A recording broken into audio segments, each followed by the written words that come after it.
Hello students, welcome to Soumya's Commerce Station. So in this video we will continue our chapter Nature and Terminology of Accounting.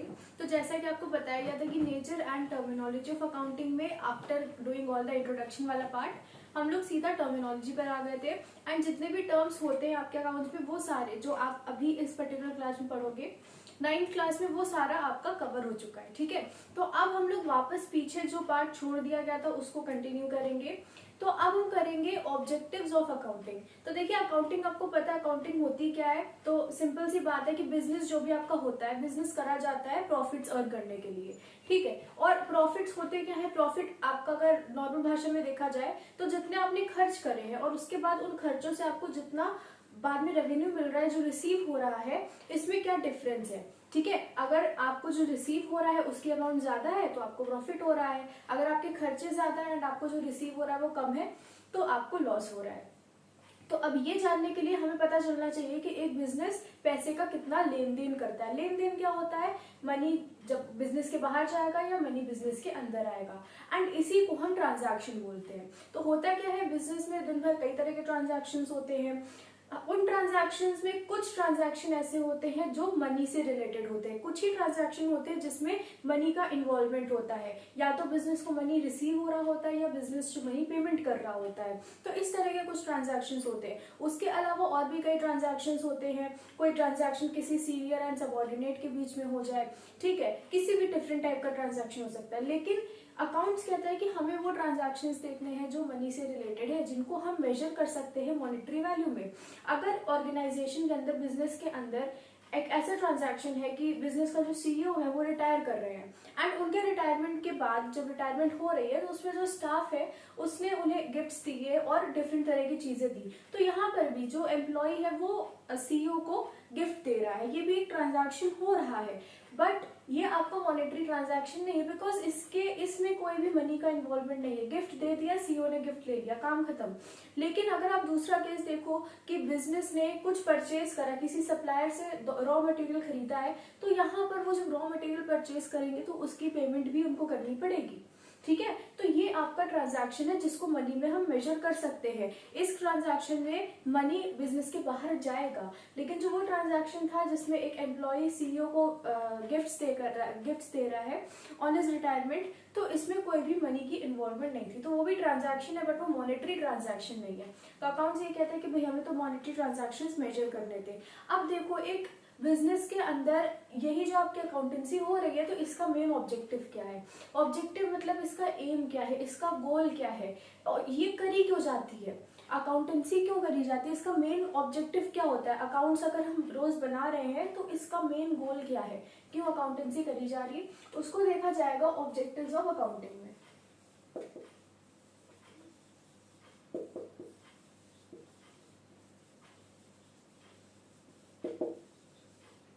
तो objectives of accounting को एक एक करके पढ़ा जाएगा। जो फर्स्ट ऑब्जेक्टिव होता है अकाउंटिंग का, वो कहता है to maintain records of business.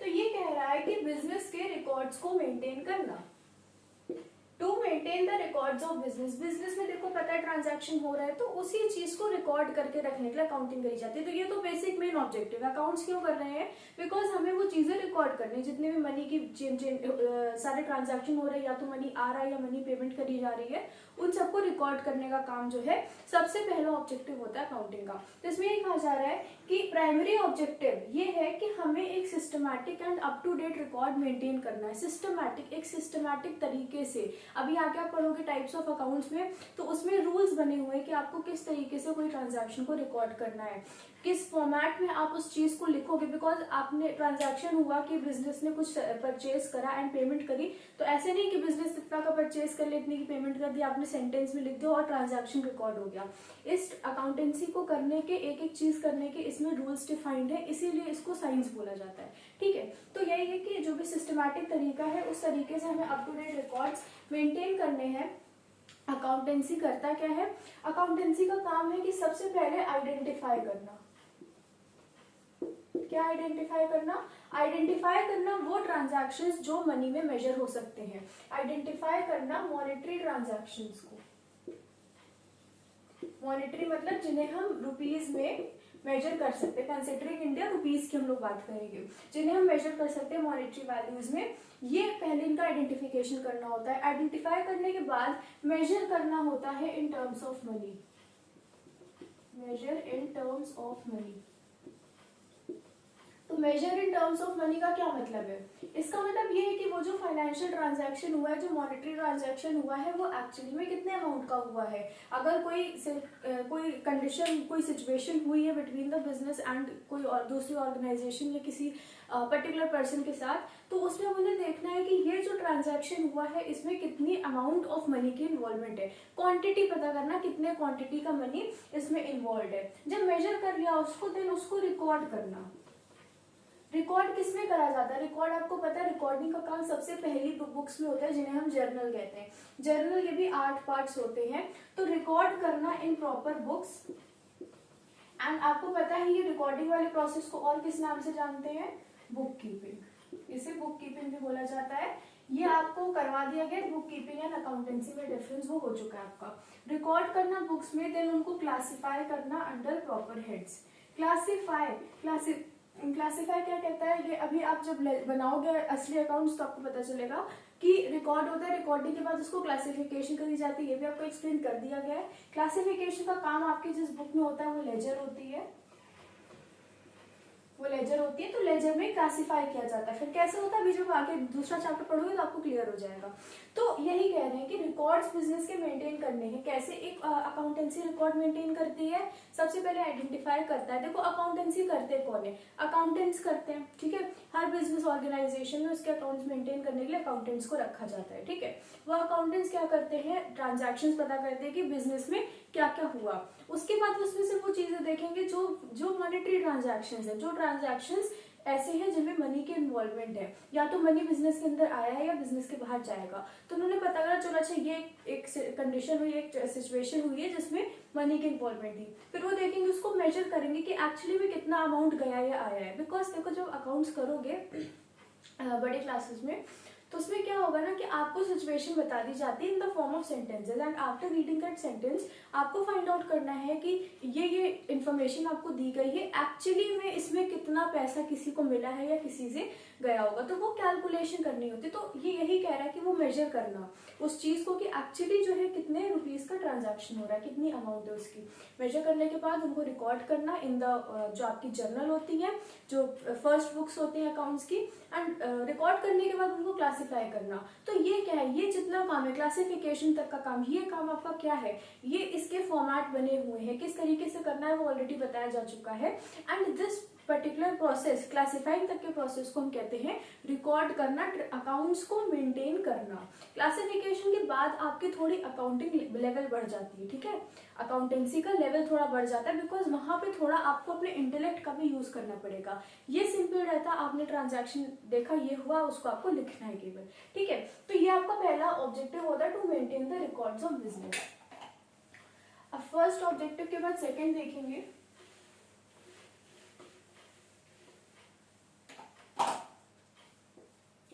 तो सेकेंड ऑब्जेक्टिव आपका कहता है calculation of profit and loss.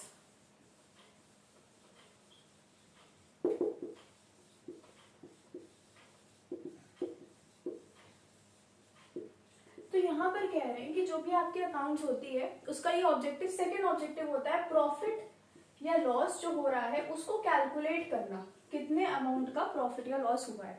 तो अकाउंटेंसी क्यों करी जा रही थी? बेसिक मेन ऑब्जेक्टिव जो बिजनेस का होता है वो यही कि वो जाने उसको कितना प्रॉफिट हो रहा है, कितना लॉस हो रहा है। तो यही है कि आपने, चलो साल भर होता क्या, देखो अकाउंट्स बनाने होते हैं, रोज अकाउंट्स बनते हैं, ठीक है, रोज अकाउंट्स बनाए जाते हैं। अब वो बन रहे हैं, तो आप रोज की इन्फॉर्मेशन को बस रिकॉर्ड कर रहे हो, आप रोज की इन्फॉर्मेशन को बस रिकॉर्ड करते जा रहे हो, इससे एक्चुअली में कुछ रिजल्ट आ रहा नहीं आ रहा होता है।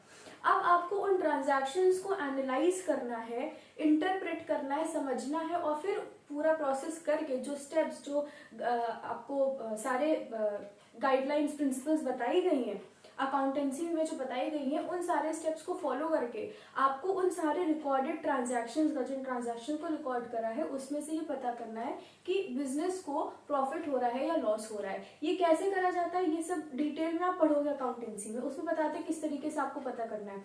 तो अकाउंटेंसी का सेकेंड ऑब्जेक्टिव ये होता है कि बिजनेस का प्रॉफिट क्या हो रहा है, लॉस क्या हो रहा है, वो पता करना। तो देखो होता क्या है, ये प्रॉफिट एंड लॉस पता करने के लिए एक तरीके का अकाउंट, एक तरीके का स्टेटमेंट बनाया जाता है, इसको बोलते हैं profit and loss account. Profit and loss account. अब ये आपने अकाउंटेंसी की डेफिनेशन में पढ़ लिया था, ये नाम आपने सुना था प्रॉफिट एंड लॉस अकाउंट का। तो क्या क्या उसमें पूरी जो सीरियल ऑर्डर में अगर आपको बताया जाए तो सबसे पहले जर्नल बनती है, जर्नल के बाद लेजर बनती है, लेजर में अकाउंट्स के हेड बना दिए जाते हैं और उसमें क्लासिफिकेशन कर दी जाती है। फिर लेजर बनने के बाद ट्रायल बैलेंस एक चीज होती है, वो बनती है। ट्रायल बैलेंस के बाद आपका ट्रेडिंग अकाउंट बनता है and then profit and loss account बनता है। तो यहाँ पे दो टर्म्स है, एक है आपका ट्रेडिंग अकाउंट। अच्छा, A/C का मतलब, ये A/C है, A/C का मतलब होता है अकाउंट, इसका शॉर्ट फॉर्म है। तो ट्रेडिंग अकाउंट बनता है, प्रॉफिट एंड लॉस अकाउंट बनता है after making the trial balance. तो trading account and profit and loss account दोनों क्या बताते हैं? ट्रेडिंग अकाउंट बताते हैं gross profit and profit and loss आपको बताते हैं नेट प्रॉफिट, और यहाँ पर ये नेट लॉस भी बता सकते हैं। एंड सिमिलरली ट्रेडिंग आपको ग्रॉस प्रॉफिट के साथ ग्रॉस लॉस भी बता सकता है। अब प्रॉफिट होगा कि लॉस होगा वो तो बिजनेस पे डिपेंड कर रहा है। अकाउंटेंसी का काम केवल इतना है कि एक्चुअली में प्रॉफिट हो रहा है लॉस हो रहा है। अकाउंटेंसी खुद से प्रॉफिट एंड लॉस कर ही नहीं सकती है। अकाउंटेंसी का बस इतना है, जो जो ट्रांजैक्शंस हो रहे हैं, जो जो फैक्ट्स हमारे पास प्रेजेंट है बिजनेस के, उनको रिकॉर्ड करो, स्टेप्स फॉलो करके सारी चीजें बनाओ, सारे अकाउंट्स बनाओ एंड कैलकुलेशन करने के बाद एंड में बताओ कि बिजनेस को प्रॉफिट हुआ है या लॉस हुआ है। अब बिजनेस को प्रॉफिट होगा या लॉस होगा वो तो बिजनेस की मैनेजमेंट पर डिपेंड कर रहा है, बिजनेस किस तरीके से काम कर रहा है, तो वो दूसरा चीज हो जाएगी, वो दूसरी सिनेरियो है। अकाउंट्स का केवल रिलेशन इतना है कि हमें ये बताना है कि बिजनेस को प्रॉफिट हो रहा है या लॉस हो रहा है। ट्रेडिंग अकाउंट क्यों बनता है? ट्रेडिंग अकाउंट ग्रॉस प्रॉफिट या ग्रॉस लॉस पता है। ग्रॉस का मतलब क्या है? मतलब एक टाइप का बताता है कि एक आइडिया लग जाता है जिससे बिजनेस को कि उसको प्रॉफिट हो रहा है या लॉस हो रहा है, क्योंकि उसमें सारी चीजें नहीं लिखी जाती है। अब सारी चीजें नहीं लिखी जाती क्या मतलब है? वो तो तब पता चलेगा जब आप अकाउंट्स करोगे, ठीक है। तो ऐसे ग्रॉस प्रॉफिट होता है, दूसरा आपका नेट प्रॉफिट होता है। तो नेट आपका फाइनल प्रॉफिट होता है, जो मेन एक्चुअली में एग्जैक्टली प्रॉफिट प्रेजेंट होता है बिजनेस में, वो आपका नेट प्रॉफिट होता है। तो ये आपको पता होना चाहिए कि ट्रेडिंग अकाउंट से ग्रॉस प्रॉफिट या ग्रॉस लॉस पता चलता है एंड ग्रॉस के बाद हमें फाइनल जो पता करना है जिसको हम नेट प्रॉफिट या नेट लॉस बोलते हैं, वो हमें प्रॉफिट एंड लॉस अकाउंट से पता चलता है एंड ये आपका फाइनल प्रॉफिट होता है। फाइनल प्रॉफिट या फिर फाइनल लॉस ये बताता है। तो इसीलिए कहा गया कि प्रॉफिट एंड लॉस कैलकुलेट करने के लिए प्रॉफिट एंड लॉस अकाउंट बनाते हैं। अब इसके साथ प्रॉफिट एंड लॉस अकाउंट का दूसरा नाम भी आप जान लीजिए, वो है income statement.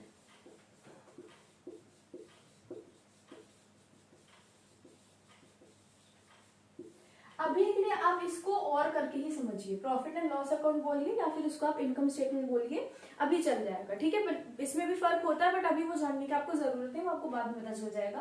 Profit and loss account और इनकम स्टेटमेंट सेम चीज है यहाँ पर। And profit and loss account से net profit and net loss पता चलता है। ट्रेडिंग अकाउंट अलग चीज है, ठीक है। ट्रेडिंग अकाउंट अलग चीज है, प्रॉफिट एंड लॉस अकाउंट और इनकम स्टेटमेंट सेम चीज है। वो आपको बताते हैं कि बिजनेस को नेट प्रॉफिट हो रहा है या फिर नेट लॉस हो रहा है, ठीक है। इतनी चीज है इसमें। अब इसके बाद सेकंड ऑब्जेक्टिव आपका था कि भाई प्रॉफिट पता चल गया, लॉस पता चल गया। अब इसके बाद जानना होता है एक बिजनेस को कि उसकी फाइनेंशियल पोजीशन क्या है।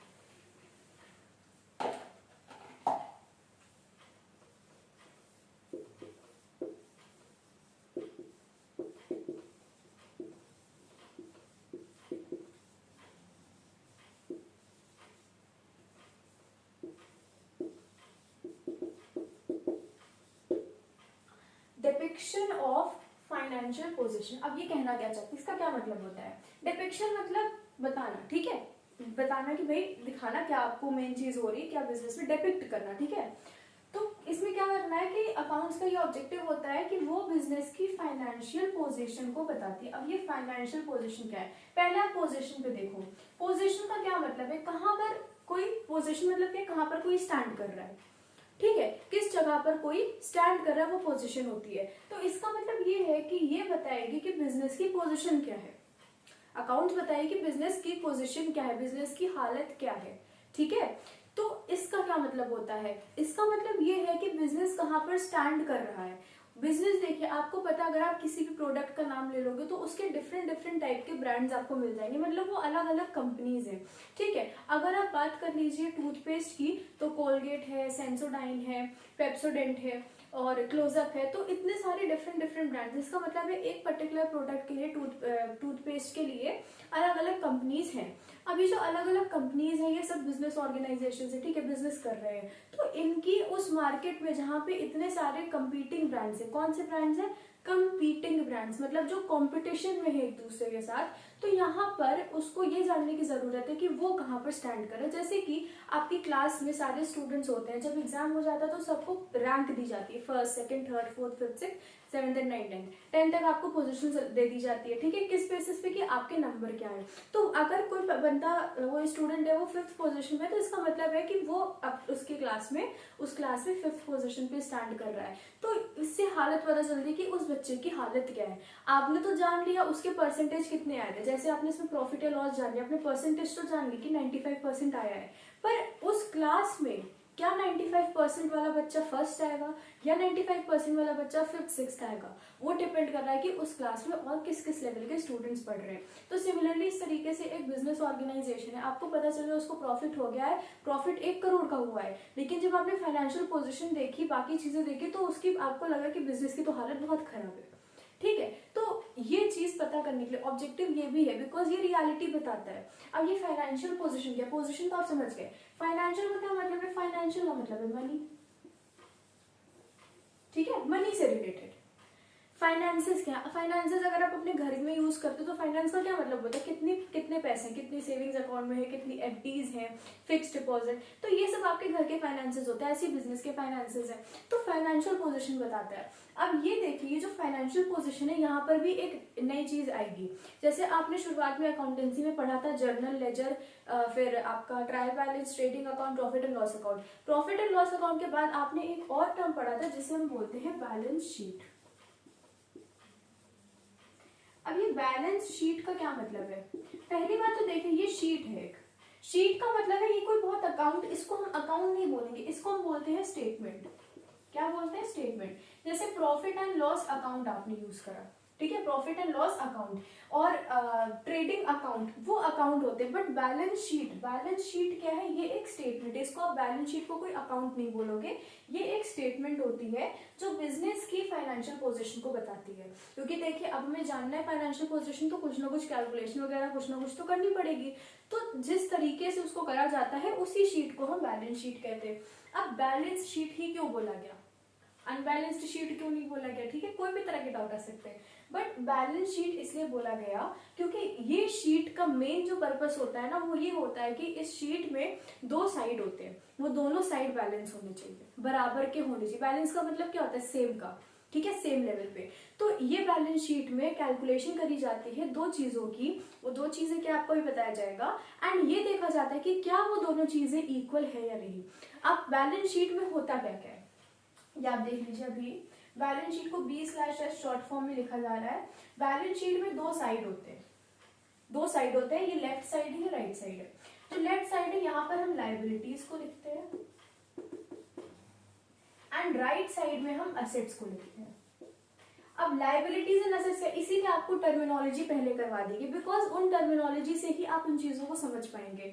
लाइबिलिटीज इधर होती है, असेट्स इधर होते हैं। अब आपने असेट लाइबिलिटी पढ़ा है, असेट क्या होता है, असेट वो चीजें होती है जो बिजनेस ओन कर रहा होता है, जिन्हें वो कभी सेल करने की सोच भी नहीं सकता, जिन्हें वो कभी सेल करेगा ही नहीं। बिजनेस के अंदर जो टेबल चेयर यूज हो रही है, जो बिजनेस के अंदर लाइटिंग वगैरह यूज हो रही है, वो सारे बिजनेस के असेट है, ठीक है। अगर वो फर्नीचर का भी बिजनेस करते हैं तो जो उनकी खुद की टेबल है जिसपे वो काम कर रहे हैं, ठीक है, जिसपे वो डीलिंग्स ले रहे हैं, उनके खुद का जो जहाँ पे उनकी वर्कशॉप है वहां पे उनकी जो मशीनें यूज हो रही हैं, तो वो सब चीजें वो कभी सेल नहीं करेंगे। इन चीजों से जो वो प्रोडक्ट बनाएंगे, जो फाइनल गुड बनाएंगे उसको वो सेल करेंगे जाके, तो ये असेट होता है। लाइबिलिटी क्या होती है? लाइबिलिटी होती है कि भाई हमने कहीं से लोन वगैरह लिया तो हमारी ये लाइबिलिटी बनती है, हमारी ये रिस्पॉन्सिबिलिटी बनती है कि हमें वो वापस करना है।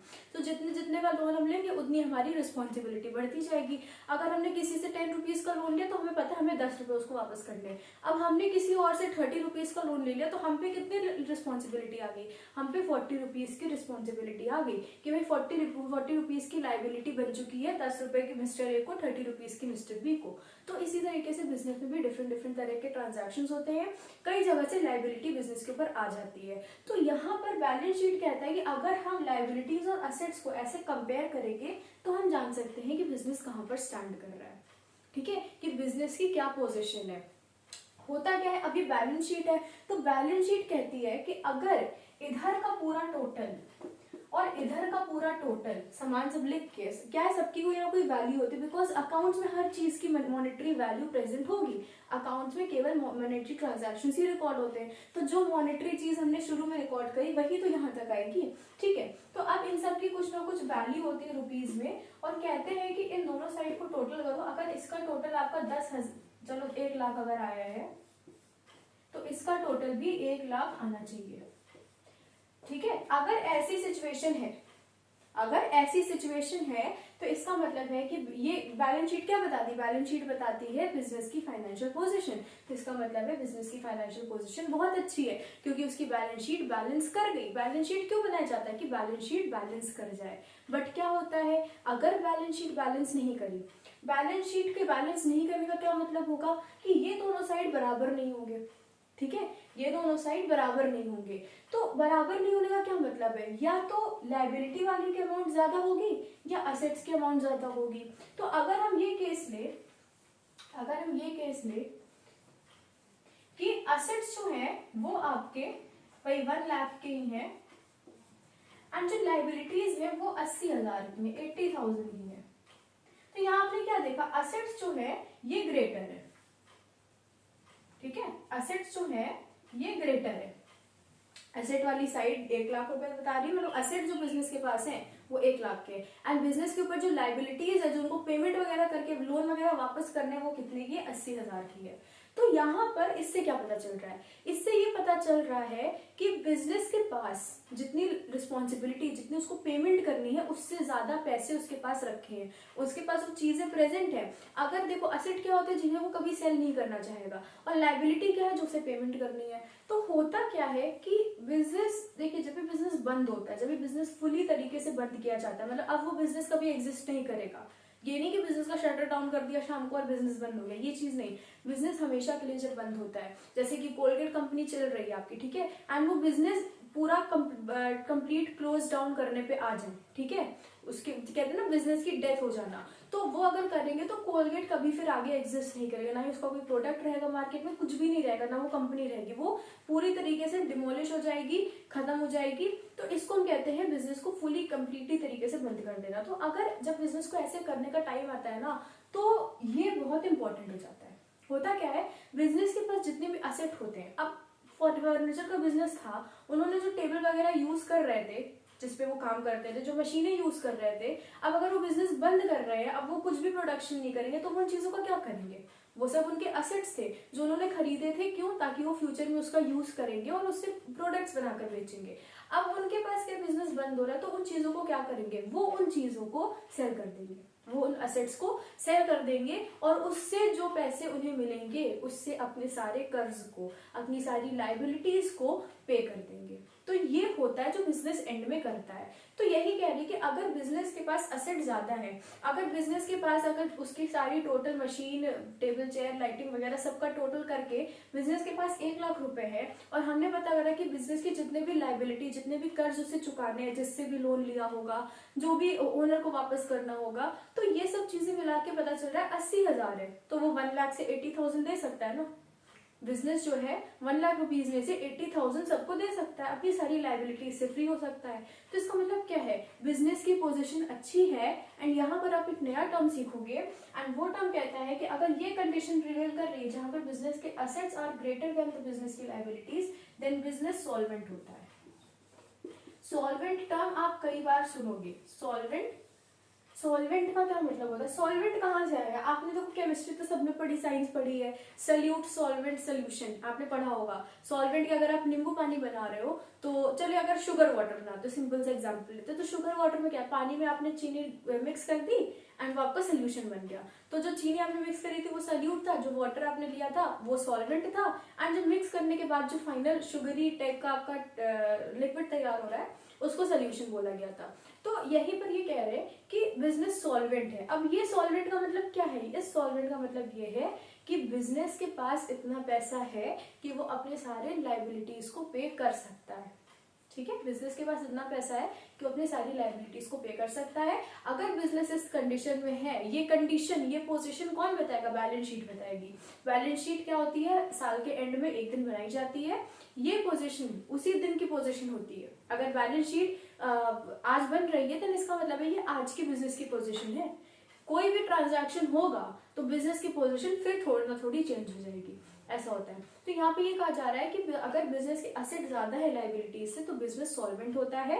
एंड इसका मतलब ये है कि बिजनेस के पास इतना पैसा है कि वो अपनी सारी लाइबिलिटीज को पे कर सकता है। लेकिन अभी अगर इसी जगह दूसरी कंडीशन आ जाए, दूसरी कंडीशन क्या कहती है? दूसरी कंडीशन कहती है कि लाइबिलिटीज ज्यादा हो, मतलब कि जो बिजनेस को कर्ज अदा करना है वो 1 लाख का है एंड जो बिजनेस के पास असेट्स है वो केवल 80,000 के हैं। ठीक है, 1 लाख का लोन है बिजनेस के ऊपर, पर बिजनेस के पास जो असेट्स है जिसे बेच के उनको लग रहा था कि वो बेचेंगे उनको पैसा मिलेगा, उससे इधर पेमेंट कर देंगे सबकी, वो उनके पास केवल 80,000 के हैं। मतलब जब वो सारे असेट बेच देंगे तो उनके पास बस 80,000 बच जाएगा। ठीक है, 80,000 रहेगा, 80,000 वो पेमेंट कर देंगे। 20,000 का जो लोन लाइबिलिटी बच रही है अब उसको वो कैसे पेमेंट करेंगे? तो जब ये कंडीशन आती है तो अब बिजनेस ने तो सारे असेट दे दिए। आपको एक कॉन्सेप्ट पता होगा, सेपरेट एंटिटी का कॉन्सेप्ट, सेपरेट एंटिटी का कॉन्सेप्ट। एंड जब आपने कंपनी पढ़ा था तो कंपनी में आपने सेपरेट लीगल एंटिटी पढ़ा था। तो separate entity and separate legal entity दोनों का बहुत डिटेल एक्सप्लेनेशन है, वो आपने देखा होगा। एंड उससे आपको पता होगा कि सेपरेट लीगल एंटिटी में ये होता है कि बिजनेस का जितना भी कर्ज है वो बिजनेस का कर्ज माना जाएगा, बिजनेस के ओनर का कर्ज नहीं माना जाएगा। अगर 10 लाख रुपए पेमेंट करनी है एंड बिजनेस पेमेंट नहीं कर सकता है तो वो पर्सन उस बिजनेस के ओनर के पास, मालिक के पास जाके वो 10 लाख रुपए नहीं मांग सकता है। ठीक है, बिकॉज सेपरेट लीगल एंटिटी होती है कंपनी के फॉर्म में। तो वही चीज होती है। अब यहाँ पे अब देखा हमने कि भाई लाइबिलिटी तो 1 लाख की है, असेट 80,000 के है, तो यहाँ पे हम बिजनेस को क्या बोलेंगे? यहाँ तो सॉल्वेंट है ही नहीं, यहाँ हम बिजनेस को बोलेंगे कि बिजनेस आपका इनसॉल्वेंट है। इनसॉल्वेंट। इनसॉल्वेंट का क्या मतलब होता है? आपने सुना होगा एक वर्ड, दिवालिया निकल जाना। ठीक है, बिजनेस का, कंपनी का दिवालिया हो गया। तो दिवालिया पे बच्चे छोटे थे तो दिवाली से रिलेट कर देते थे कि दिवाली होगी, बट दैट्स नॉट, ये नई चीज है, ये इनसॉल्वेंट होता है। इनसॉल्वेंट का मतलब है कि अब वो 20,000 रुपए जिसके भी थे वो उसके डूब गए, अब उसको वो कभी नहीं मिल सकते। जिसके वो 20,000 रुपए यहाँ पे लाइबिलिटी बच रही है, जो पेमेंट नहीं हो पा रही है, वो 20,000 रुपए उस बंदे के जिसने कंपनी को दिया होगा वो उसके डूब चुके हैं। अब ये कंपनी किसी भी हालत में नहीं कि वो 20,000 रुपीज दे सकती है उसको, बिकॉज बिजनेस के पास उतने असेट्स है ही नहीं। बिजनेस कहाँ से लाएगा पैसा? ठीक है, क्योंकि यहाँ पे सेपरेट लीगल एंटिटी कॉन्सेप्ट लगा है। ठीक है, तो हर कॉन्सेप्ट से अलग अलग मीनिंग भी चीजों की निकलती है, आपको पता होना चाहिए। तो यहाँ से आपने ये भी देखा, तभी लोग कहते हैं कंपनी वगैरह में पैसे मत लगाओ, पैसे डूब सकते हैं आपके। कंपनी में इसलिए लगाने लगा था कि अगर भाई आपने तो चलो कंपनी को लोन दे दिया 10 लाख का, पता चल रहा है कंपनी का तो बंद होने जा रही है और आपको ये भी पता चला कि बिजनेस तो इनसॉल्वेंट निकला, उसके अकाउंट वगैरह बनाए गए तो पता चला ये तो इनसॉल्वेंट, इसके पास तो इतना पैसा ही नहीं है, आपके 10 लाख रुपए डूब के आपको कभी नहीं मिलेंगे। ठीक है, तो ये चीज होती है। तो इससे क्या है, ये बिजनेस क्या है, बिजनेस सॉल्वेंट होता है, इनसॉल्वेंट। तो बैलेंस शीट क्या आपको बताती है? बैलेंस शीट बताती है फाइनेंशियल पोजीशन। बैलेंस शीट में बिजनेस के असेट्स एंड बिजनेस की लाइबिलिटीज को लिखा जाता है। अगर वो दोनों बैलेंस कर रहे हैं, दोनों सेम अमाउंट बता रहे हैं, तो बिजनेस की फाइनेंशियल पोजीशन बहुत अच्छी है। बिजनेस उस केस में भी सॉल्वेंट होता है। ठीक है, जितने एसेट्स है उतनी लाइबिलिटी है, सारे के सारे यूज हो जाएंगी।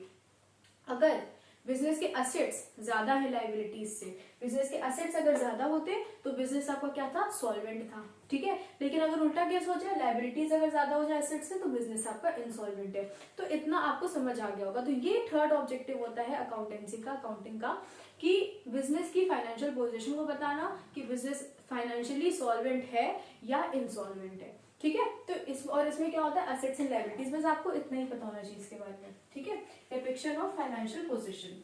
एंड बैलेंस शीट कोई अकाउंट वगैरह नहीं है, इसको ये एक टाइप का स्टेटमेंट होता है, और जिस दिन ये बैलेंस शीट बनाई जाती है ये केवल उसी दिन की पोजीशन को बताता है। अब आप जाते हो, आप जैसे कि आपके कोई रिलेटिव वगैरह हॉस्पिटल्स में एडमिट होते होंगे, ठीक है, तो वहां पे क्या होता है, जब एडमिट होते हैं तो पल्स चेक करी जाती है, या आप भी कई बार डॉक्टर के पास गए तो डॉक्टर ने आपकी पल्स चेक करी होगी, हार्ट रेट चेक करा होगा, पल्स रेट जो होता है।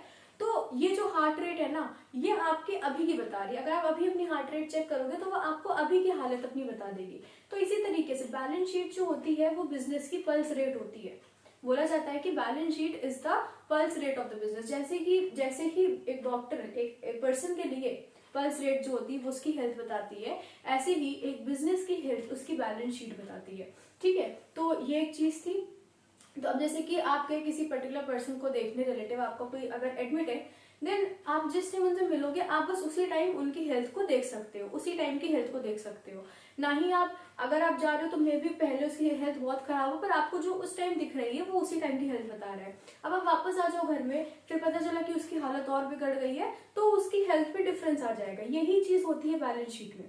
बैलेंस शीट जिस टाइम पे बनाई जाती है वो उसी टाइम की पोजीशन को बताती है, ठीक है। ये नहीं कि आप अगर आज आप बैलेंस शीट बनाइए बिजनेस में, आप 3 दिन के बाद देखोगे आके तो आप सेम ही बिजनेस की बैलेंस शीट उस दिन भी रहेगी, ऐसा नहीं होता है। बिकॉज अगर एक और भी ट्रांजैक्शन हो जाएगा, मॉनेटरी ट्रांजैक्शन जो कि रिकॉर्ड होगा, वो सब में चेंज करके बैलेंस शीट में भी चेंज कर देगा आके कुछ ना कुछ, ठीक है। तो बैलेंस शीट आपकी एक पर्टिकुलर पॉइंट की ही फाइनेंशियल जो हेल्थ है पोजीशन है वो बताती है बिजनेस की, ठीक है। तो ये थर्ड ऑब्जेक्टिव था। फोर्थ ऑब्जेक्टिव है to make the information available to various groups and users. ये इतना बड़ा सा क्या है, to make the information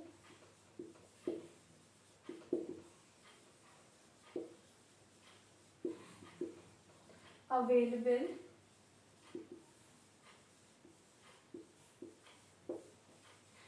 to various groups and users।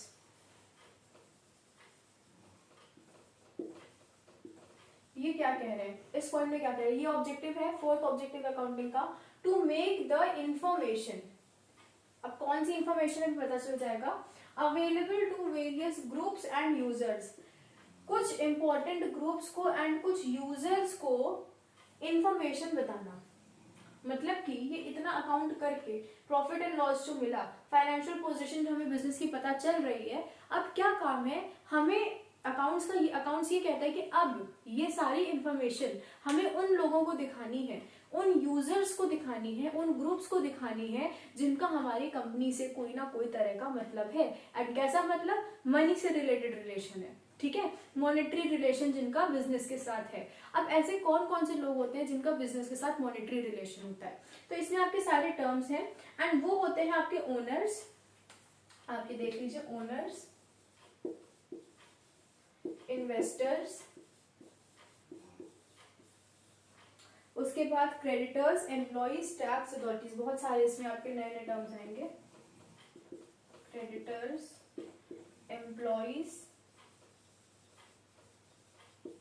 Tax authorities, government वगैरह एक्सेट्रा। तो ये कौन से यूजर्स है, कौन से ग्रुप्स हैं जिनका बिजनेस से रिलेशन है, ठीक है, जो बिजनेस की इंफॉर्मेशन पता करेंगे। तो क्योंकि उनको जरूरत है कि बिजनेस की इन चीजों के बारे में उन्हें पता हो। क्यों, पहला जो है वो है ओनर। ओनर कौन होता है, जो बिजनेस का मालिक होता है, जिसने बिजनेस शुरू करा होता है। अब भाई उसने कैपिटल लगाया है, उसने बिजनेस को शुरू करा है, बिजनेस साल भर में इतनी सारी चीजें, बिजनेस ने नए नए कई तरह के ट्रांजैक्शंस करे, एंड में जाके देखो आपको पता है बिजनेस का अकाउंटिंग ईयर 1 अप्रैल से शुरू होकर 31 मार्च तक, अगले साल के 31 मार्च तक चलता है। 31 मार्च के दिन ये सारे अकाउंट्स बनाए जाते हैं। तो अब जो बिजनेसमैन है, जो ओनर है, जिसका बिजनेस है, जिसकी कंपनी है, वो तो जानना चाहेगा ना कि उसके बिजनेस ने प्रॉफिट करा है या लॉस करा है। तो उसको ये इन्फॉर्मेशन बताना बहुत जरूरी है कि बिजनेस ने प्रॉफिट करा है कि लॉस करा है, एंड बिजनेस की फाइनेंशियल पोजीशन कैसी है। बिकॉज वो ओनर है, उसको डिसीजन लेने हैं। जब वो इस इन्फॉर्मेशन को देखेगा, तो उसे पता चलेगा कि क्या हमारा बिजनेस, अगर उसे पता चला कि बिजनेस में तो लॉस हो गया, देन वो अपनी चीजों को चेंज करेगा, अपने मेथड्स को चेंज करेगा, या फिर ये डिसाइड कर लेगा कि बिजनेस बंद ही कर देते हैं। अगर उसे पता चलेगा प्रॉफिट हो रहा है, तो वो सोचेगा प्रॉफिट को हम और कैसे बढ़ा सकते हैं। तो इसके लिए उन्हें पता होना जरूरी है कि बिजनेस को कितना प्रॉफिट है, कितना लॉस हो रहा है। तो ये ओनर्स, ये कौन है, ये इंटरेस्टेड पार्टीज हैं। इनको क्या बोलते हैं, इंटरेस्टेड पार्टीज, जिनको इस चीजों से मतलब है कि इस कंपनी में, जिस भी कंपनी की हम बात कर रहे हैं, उसके फाइनेंशियल अकाउंट्स, जो अकाउंट्स वगैरह हैं वो किस तरीके के, क्या वो डिपिक्ट कर रहे हैं। तो ओनर आपको पता चल गया। उसके बाद इन्वेस्टर्स, इन्वेस्टर्स कौन होते हैं, इन्वेस्टर जो वर्ड आया है ये आपका आया है इन्वेस्टमेंट से। तो इन्वेस्टमेंट का बहुत ही इंपॉर्टेंट रोल है आपके कॉमर्स में। होता क्या है, आपको पता है कंपनी के शेयर वगैरह, एंड शेयर का टॉपिक पूरा जॉइंट स्टॉक कंपनी में आपने पढ़ा था। शेयर वगैरह होते हैं, तो जैसे होता है कंपनी को पैसे चाहिए होते हैं, तो वो बाहर के लोगों से भी पैसे लेते हैं। होता क्या है, जैसे कि बिजनेस चल रहा है, बिजनेस को 10 लाख रुपए की जरूरत है, तो बिजनेस क्या करेगा, 10-10 रुपए के छोटे छोटे शेयर बना दिए उसने और वो मार्केट में लगा देगा जाके। अगर किसी बंदे ने 5 शेयर खरीदे तो इसका मतलब वो 50 रुपीज बिजनेस को दे रहा है। तो ये जो है, इस टाइप से अगर बिजनेस को पैसा मिल रहा है तो ये इन्वेस्टर होते हैं। ये जो लोग पैसे लगाते हैं उनको हम इन्वेस्टर कहते हैं, कि इसने हमारे बिजनेस के 5 शेयर खरीदे एंड 50 रुपीज इसने हमारे बिजनेस में लगाया, तो ये हमारा इन्वेस्टर है। ठीक है, तो इन्वेस्टर्स जो होते हैं इनको शेयर होल्डर भी बोलते हैं। ये पूरा कॉन्सेप्ट आपका जॉइंट स्टॉक कंपनी में है, शेयर होल्डर बोलते हैं इनको। तो ये जो इन्वेस्टर्स हैं इनको तो जानना बहुत जरूरी है कि बिजनेस में क्या पोजीशन चल रही है। उन्होंने बिजनेस में अपने पैसे लगाए हैं, तो उन्हें पता है बिजनेस तो हमें तभी ये पैसे क्यों लगाए, इससे थोड़ा लगा कि बिजनेस आगे प्रॉस्पर करे और बस पैसा उनका लगा रहे। उन्हें वो पैसे वापस भी चाहिए। ठीक है, कोई इन्वेस्ट इसीलिए कंपनी में करता है पैसे, बिकॉज बाद में वो इस आशा में, इस होप में कि जब बिजनेस प्रॉफिट करेगा तो हमें बहुत हाई रेट में मिलेगा, वापस भी मिलता है। तो जब उन्हें वापस लेना है वो चीज, जो भी पैसा लगा है उन्हें वापस मिलेगा। तो अगर उन्हें पता है कि बिजनेस में प्रॉफिट हो रहा है तो वो खुश हो जाएंगे कि भाई प्रॉफिट हो गया, अच्छा खासा, हमें हमारा पैसा सेफ है। ठीक है, अगर उसे पता चलेगा कि बिजनेस में लॉस हो गया है तो वो और शेयर नहीं खरीदेगा। उसको लगेगा कि भाई ये तो शेयर हमने खरीद लिए थे, इतना पैसा दे चुके हैं, शायद ही मिल पाए। तो अब वो सतर्क हो जाएगा। फिर वो उस कंपनी, अब उसे अगर पता ही नहीं है कि बिजनेस से प्रॉफिट हो रहा है, लॉस हो रहा है, बिजनेस में लॉस चला आ रहा है, पर इन्वेस्टर को नहीं पता और वो शेयर खरीदता चला जा रहा है, तो उसका नुकसान होगा। तो इट इज अकाउंट से कहती है कि ये हमारा ऑब्जेक्टिव भी है कि बिजनेस के जो यूजर्स हैं उनको ये सारी करेक्ट इन्फॉर्मेशन हमें पहुंचानी है। ठीक है, ये भी ऑब्जेक्टिव होता है अकाउंट्स का। इन्वेस्टर्स के बाद आते हैं क्रेडिटर। क्रेडिटर देखिए आपने टर्म पढ़ा है, क्रेडिटर कहाँ से है, क्रेडिट से। क्रेडिट का क्या मतलब होता है, लोन। तो अगर बिजनेस ने किसी पर्सन से लोन लिया है तो उस पर्सन को, जिससे लोन लिया गया है, उसको हम क्रेडिटर कहेंगे।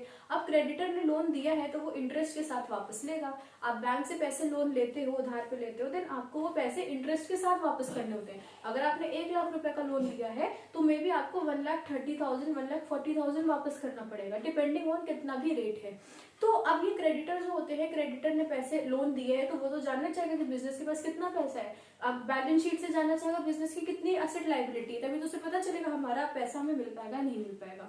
तो क्रेडिटर को ये इन्फॉर्मेशन पता होनी चाहिए। क्रेडिटर के बाद एम्प्लॉइज। एम्प्लॉइज को तो बहुत जरूरी है। एम्प्लॉइज अगर किसी कंपनी में काम कर रहे हैं तो उनको पता है कि हमें जो सैलरी वगैरह सब मिल रही है, ये सब बिजनेस अच्छा करेगा तो हमें हमारी सैलरी में हम इंक्रीमेंट की मांग कर सकते हैं। इंक्रीमेंट क्या होता है, इंक्रीज। अब एम्प्लॉइज उस बिजनेस में काम कर रहे हैं, उन्हें अगर पता चल रहा है कि बिजनेस में प्रॉफिट बहुत अच्छे हो रहे हैं तो वो डिमांड रख सकते हैं कि हमारी सैलरी इंक्रीज कर दो आप। ठीक है, अगर उसे पता चलेगा कि लॉस में कंपनी जा रही है तो उन्हें पता है देखो कंपनी अगर लॉस में जाएगी, जाती रहेगी तो एक टाइम आएगा कि कंपनी अपने एम्प्लॉइज को भी फायर कर देगी, रिमूव कर देगी जॉब से। ठीक है, तो to save from this risk, अचानक से फायर हो जाने का जो रिस्क होता है, तो ये भी एम्प्लॉइज को पता होना चाहिए कि बिजनेस कहाँ पर स्टैंड कर रहा है। तो एम्प्लॉइज कौन, एम्प्लॉइज के लिए भी जरूरी है।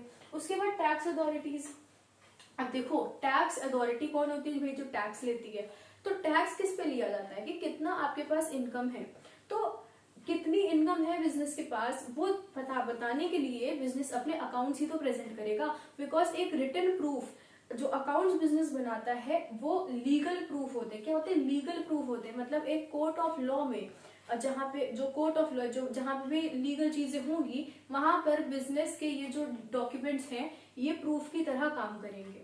ठीक है, तो ऐसी टैक्स अथॉरिटी है। तो टैक्स अथॉरिटी कितना टैक्स लेगी उस कंपनी से, वो पहले उसके अकाउंट्स देखेगी, उससे उसे पता चलेगा कि कंपनी को कितना प्रॉफिट हो रहा है, कितना लॉस हो रहा है, असेट्स लायबिलिटीज कितने हैं, उसके हिसाब से फिर वो बताएगी कि आपको कितना टैक्स पे करना है। तो टैक्स अथॉरिटी भी ये अकाउंट्स देख के पता कर पाएगी। तो अकाउंट्स यही अपने ऑब्जेक्टिव में कह रही कि हमारा ये भी ऑब्जेक्टिव बनता है कि जितने भी यूजर्स हैं हमारे बिजनेस के अकाउंट्स के, उन तक ये सारी इंफॉर्मेशन पहुंचे। जो भी अकाउंटेंसी से हमने रिकॉर्डिंग एंड क्लासिफाइंग के बाद, ट्रायल बैलेंस बनाने के बाद प्रॉफिट एंड लॉस निकाला है, बिजनेस की फाइनेंशियल पोजीशन निकाली है, ये सारी information in users of accounts को, यूजर कौन होता है, जो यूज करता है। जैसे आप लोग इतने सोशल मीडिया यूज करते हो, फेसबुक यूज कर रहे हो तो फेसबुक के यूजर, इंस्टाग्राम यूज कर रहे हो तो इंस्टाग्राम के यूजर। सिमिलरली एक कंपनी जो है, उस कंपनी में आपने पैसे लगाया तो यू आर अ यूजर, आप उस कंपनी के यूजर हो गए। ठीक है, तो आप उस फाइनेंशियल बुक को, उस अकाउंट्स को भी आपको देखने की ये क्या कहते हैं, बिजनेस की रिस्पॉन्सिबिलिटी है कि इन यूजर्स को वो सारी इंफॉर्मेशन वो प्रोवाइड कर दे। ठीक है, अब इसके बाद और क्या होता है, it can decide upon the future course of action.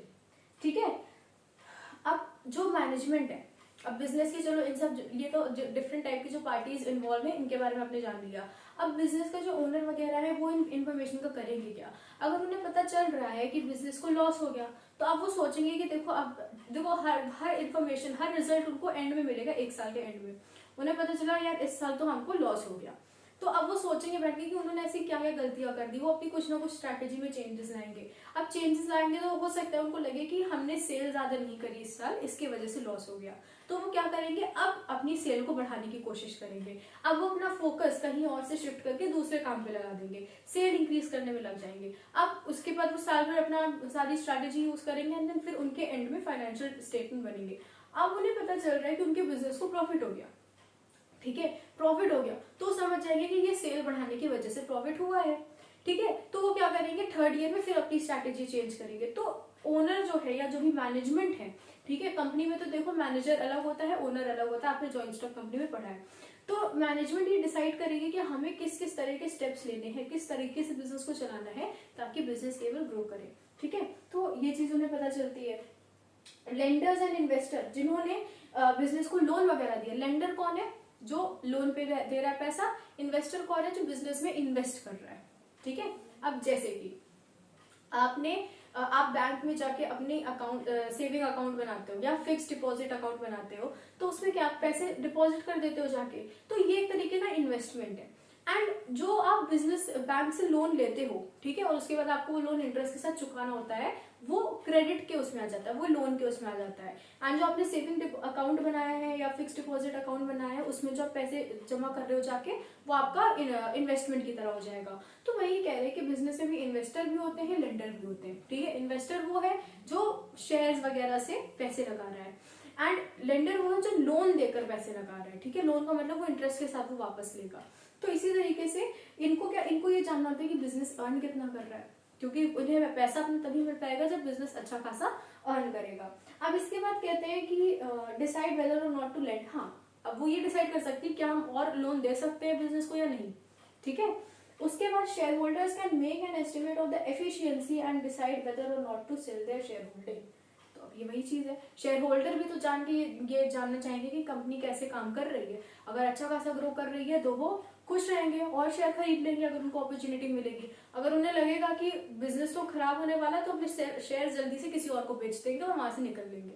ठीक है, तो ये शेयर क्या होते हैं, आप किसी को भी बेच सकते हो। अभी जितनी भी इंफॉर्मेशन है ये जनरल इंफॉर्मेशन है, जनरली इंफॉर्मेशन, बिकॉज ये जितनी चीजें हैं ये अलग अलग ऑर्गेनाइजेशन में डिफर करती है, अलग अलग सिचुएशंस में डिफर करती है। ठीक है, ये सब फ्लेक्सिबल चीजें। अब जैसे आपने पढ़ा है, अभी तक आपने इतने सारे बिजनेस ऑर्गेनाइजेशंस पढ़े हैं, पार्टनरशिप में आपने देखा कि सेपरेट लीगल एंटिटी नाम की कोई चीज है ही नहीं, लेकिन कंपनी में सेपरेट लीगल एंटिटी बहुत इंपॉर्टेंट है। पार्टनरशिप में सेपरेट एंटिटी है तो कंपनी में सेपरेट लीगल एंटिटी है। ठीक है, तो इन दोनों में फर्क है।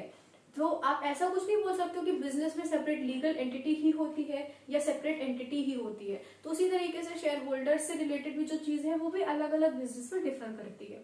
ठीक है, तो ये आपका हो गया।